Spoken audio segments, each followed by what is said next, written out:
Hey guys, so today I have a special BCBM video for you guys. I've been dealing with this guy for the past 2 months. You've seen some of the cards that I've purchased from him.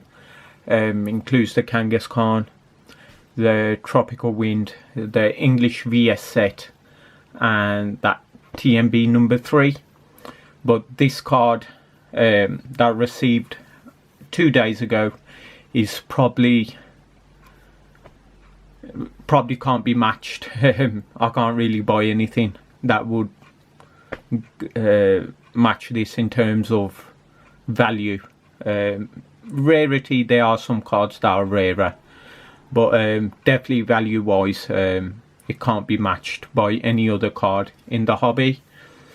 So by me saying that, you can probably guess what it is. But yeah, it is the Pokemon Illustrator. Well, Pikachu Illustrator, some like to call it, but it is the Illustrator card. Super happy that I could show this on my channel and actually have this in my hands. It is pretty surreal holding this card. I've held all the cards, snap cards, trophy cards, SSB, TMB, Pika trophies. But this, it has its own sort of mystique to it. As we know, for over a decade we thought there's only 6 copies. Then we went to 9, 15, then 20 I think it was, and then finally there was a Japanese collector who actually went through the old trainer magazines, and we actually found out that there's actually 39 copies. I think under 10 copies were actually given to winners of the illustration competition, and then the rest were given to runners up of the competition. So that's how we get to that 39 mark. With that being said, as there are 39 copies, there are definitely cards which are rarer. For example, SSB, TMB, they're at 9 trophies each that were actually given out at the tournament, not including whatever you like to call it, a sheet cut version of it or something else, whatever you like. But in the day, those are rarer by a mile. You have the female or the girl version of the Battle Roads, which have 1 or 2 copies depending on which tournament you look at. Other cards like the snap cards, those are supposed to have 20 copies each, so those are rarer by a mile. But this one, just because of the story behind it, it just fetches that extra cash, and in today's market it's definitely by a mile the most expensive card.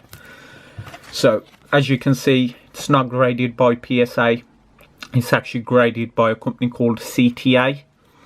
If I'm not mistaken, this company was founded by someone who used to work for PSA in the early 2000s, probably late 1990s. I'm not sure what actually happened, why they closed down, but from what I've seen, because a few years back a Pika trophy set came about which was graded by this company, and those were graded I think 9, 9, 10, and when they crossed over to PSA they retained their grades, so they were fairly good in terms of the grading standard they used. So here's the grade report that came with the card. As you can see, there's the Japanese promo Illustrator Pikachu double black star. The way they do it is similar to BGS. They grade the corner, edges, surface and centering, and as you can see, the edge got 1 mark and a 2 mark, which caused a 9 grade. Another awesome fact about this one is it was graded back in 2000 21st June 2000, so I was roughly 7 years old. Was going to turn 8 that year, but that's where the hobby is. Card that was graded in 2000 actually feels definitely feels surreal, getting to hold this card after such a long time. Every collector, hands down, would love to hold one of these in their hands, but the way they I actually printed a scan of it just to send off to PSAs, as I'm going to keep this with me just in case they throw it away or something. It is going to PSA on Monday. By the time I upload this video, let me try and tap it out. It's a super hard fit into these PSA sleeves, so you have to tap it out basically. I want to send a scan of it just to show them. Definitely want to hold on to this in case they throw it away. So here's the card. Let me just tilt this down a bit so there's less glare. But here's the label. Got PSA 9, well not PSA, got CTA 9. We'll check that artwork out. It's definitely a very clean copy. The only damages are a tad bit of silvering on that edge, as you can see right there. And on the back, here's the back label first. It's a super shiny one. It's got diamond on there, and it's got some silhouettes of sports. See if I can get it to focus a bit more. There we go. So I think we've got baseball, we've got American football, got basketball, racing flags, and I think that's hockey. There's the CTA label. So the card itself, it is super clean. Only damages is one chip of whitening right there. It's got one or two right there and one just above it. So on a PSA standard, I would see this being a 9. As on a bad day, PSA would give this a 10. As I've seen a few bad 10s with way more whitening. And for some reason there is actually a hair inside the case as well.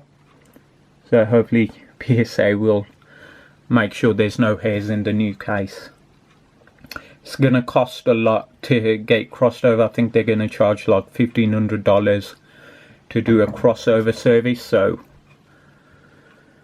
it's not cheap anymore. I think a few years ago you could get away by sending this in a lower service, as PSA weren't too up to date with Pokemon prices, but these days with their SMR reports and whatnot, even they take Pokemon seriously these days, so that's a good thing for the hobby. But it's a bad thing because you can't get away with the lower services anymore. But yeah, centering is a tad off.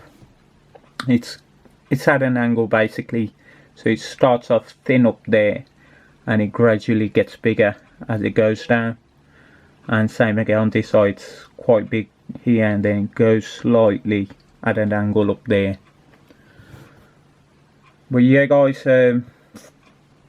definitely feels strange holding a card of this magnitude. Taken loads of pictures, took quite a few high definition scans as well. Because there is a sleeve like BGS, like the BGS cases, you can't actually get a nice scan. You get a nice scan of the label, but it not blurs, but it's, the colours aren't there, so you have to actually edit the picture a bit. But hopefully once it's back in a PSA case, I'll definitely take some more scans and pictures of it. I'm going to put a minimum 9 on this one, as it should not be a PSA 8 or below. Definitely should be a 9. So just got my fingers crossed PSA don't screw me over, as it's going to cost me $1,500 either way, if they give it the grade or even if they don't. So touch wood, they do the right thing and give it the grade it deserves. So that's that. I've got few more items from the same guy coming in next week, so gonna send those off for grading soon as well, as soon as they arrive really. And yeah, I've got loads of bulk coming in, touch wood, next week, if not the week after. So keep an eye out on the eBay, as I'll be uploading probably every day. As soon as I get a chance, I'll upload items and whatnot. But yeah guys, hopefully you enjoyed this video, and as always, thanks for watching.